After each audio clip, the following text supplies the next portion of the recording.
Guys, it's Sharmi, welcome to daily dose. আজকে তোমাদেরকে নিয়ে যাবো কলকাতার একটা ছোট্ট আলোর দুনিয়াতে, কুমারটুলিতে। দুর্গাপুজোর পর থেকে কুমারটুলিতে বসে প্রদীপের মার্কেট। তো যেটা এখন তো কুমারটুলিতে একদম জোর কদমে কাজ চলছে, আমরা জানি।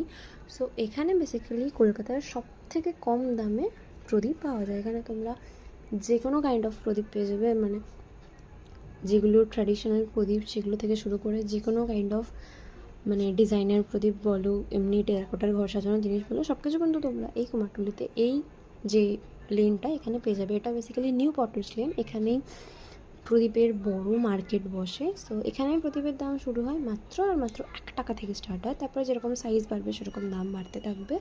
অ্যান্ড এখানে ডিজাইনার প্রদীপও পাওয়া যায়, মানে পুরো রাস্তাটা বেসিক্যালি প্রদীপেই ভরে আছে। তুমি এক একটা দোকানে এক একটা টাইপের ডিজাইনের প্রদীপ পাবে।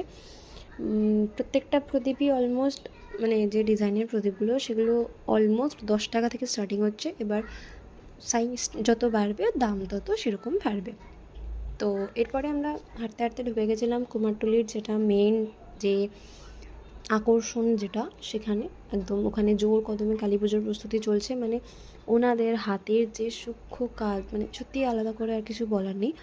তো আমরা নর্মাল জাস্ট দেখছিলাম প্রত্যেকটা জায়গার কাজ, আর মানে অসাধারণ অসাধারণ সব, আর প্রচণ্ড জোর কদমে কাজ চলছিলো। চলবে নাই বা কেন, কালী পুজো অলমোস্ট চলে এসছে। তো আমরা ওখান থেকে অনেকগুলো প্রদীপ কিনেছি, একদম প্লেন বেসিক প্রদীপই কিনেছি, তার কারণ আমার অনেক কিছু আমার আর্টের চ্যানেলের জন্য বানানো ছিল, তাই জন্য একদম বেসিক প্রদীপই আমি কিনেছি, যাতে ওটাকে আমি নিজের মতো ডেকোরেশন করে নিতে পারি। So that's it for today's daily dose. See you so till then, stay happy, bye by.